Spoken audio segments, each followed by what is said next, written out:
Sometimes in the process of living our adult, mature lives, the greatest struggle can be just finding the funds to keep the lights on. Hi, this is Barry Filter, 2-minute Torah, day 1 of the Torah portion, Tetzaveh. We are today in Shemot, or Exodus chapter 27, verse 20 and 21. And they read, "And you, Moshe, you are to command the children of Israel to bring you clear oil, the pressed olives for the light, to cause the lamp to burn continually. In the tent of appointment, outside the veil which is before the witness, Aaron and his sons are to tend it evening until morning before Yahweh. A law forever to their generations." How long is forever? Forever to their generations, from the children of Israel. So we have this command to Moshe that he get Israel to supply oil for the menorah.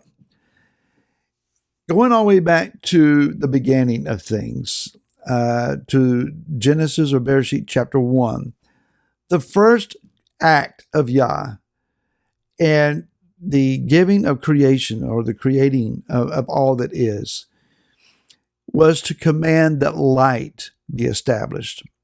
Light is primary. Light is absolutely necessary for anything else to follow then, first in the created order. The light that we're talking about here is the light of the menorah, which is the only source of illumination within the interior of the Mishkan, or tabernacle. Think about it. There are no windows. Who builds a house without a window? Yah does. There are no skylights. There are no other sources of light. Actually, there may be 3. One, of course, as we're describing, is the light of the menorah, which is primary. Then you may have a slight amount of light from the glowing coals that is on the altar of incense. The only other place that you may find light, and we're not told, we assume, is the aura of light, the glow, the Shekinah, around the Ark of the Covenant. That's a possibility. Again, we're not told.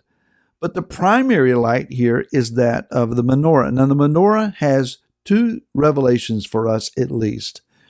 One is the revelation of maturity.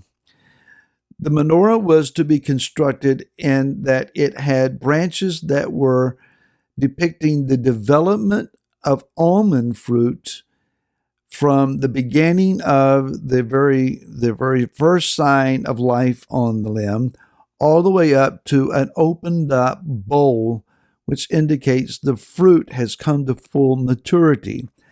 That bowl then was filled with fresh pressed olive oil, a wick placed inside, and it was set on fire. So we're talking about the fruit of the Spirit and its full development to a place of operating in maturity, and then being filled with the oil of the Spirit and set on fire, so that then our mature walk before Yah enables us to fulfill the command of Yeshua, "You are the light of the world." You are to be the light of the world, and you're not to hide your light. Why or how would we hide our light? Either the light is shining or it's not. Yeshua is indicating, well, you can light a lamp and then you can cover it over so that it's really not doing anyone any good. If we're walking in Yeshua and we have the light of Yeshua supposedly in us, it should be illuminating from us. But if we're walking in, dare I say it, immaturity, where the life of Messiah in us is still about us and not about him. It's still about us and not about others. When we have yielded to the spirit of narcissism, yeah, I said that. When we yield to the spirit of narcissism that is prevalent in our current world, where everything is about me, my feelings, my wants, my wishes, me, and I. when that is what consumes us, then we find ourselves immature in the spirit, and our light would be hidden. The other thing that would be indicated is the illumination of the light on the word. That is an ability to see the word, indicated by the table of showbread, that we see the word clearly. That we're not looking for verses just to satisfy our personal preferences.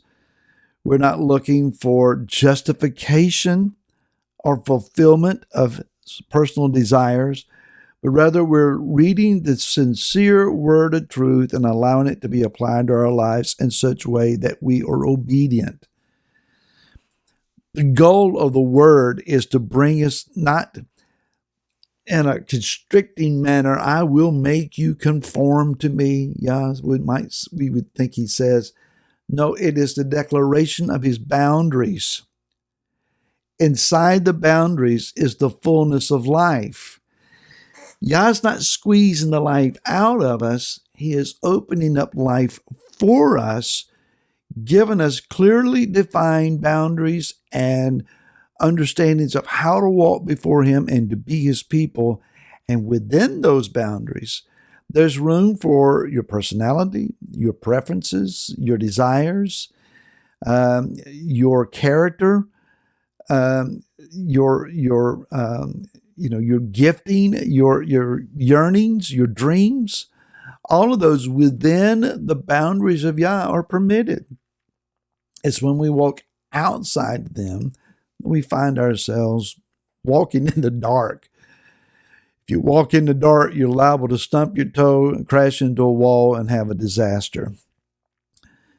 I find it interesting here that as last week in Trumah, we were being told, if you have a desire, if your heart moves you to do so, bring one of the desired materials for the building of the Mishkan. Here, it's a command.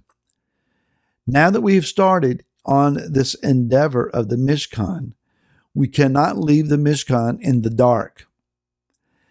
Command Israel, those who walk in covenant with me, those who are decreed to be my people, command them to bring me oil from the olives, freshly pressed.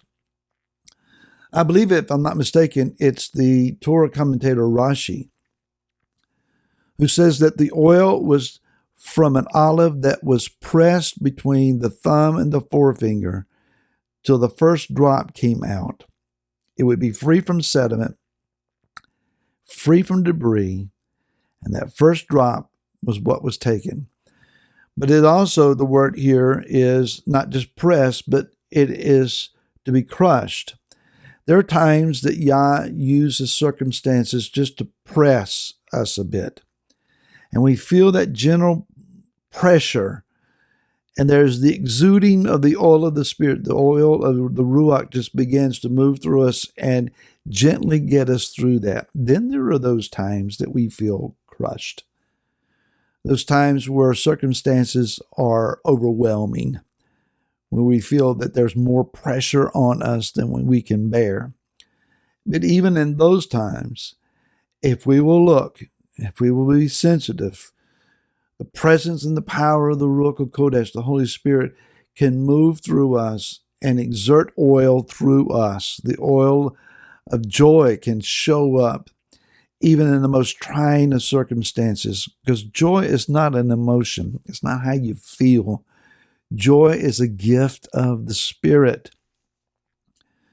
And so the Spirit comes to us to help us in our times of hurting and being wounded and being pressured and being pressed and life being drawn out of us in order to strengthen us again. I know times are tough for many of you. I know you struggle, and many of you speak about how you're hurting. But be encouraged. This pressing and pressure will ultimately end up being a source of light and honor and glory to our King in his house, so we all may stand in the light of that glow and be refreshed. We'll see you again tomorrow. To then, shalom.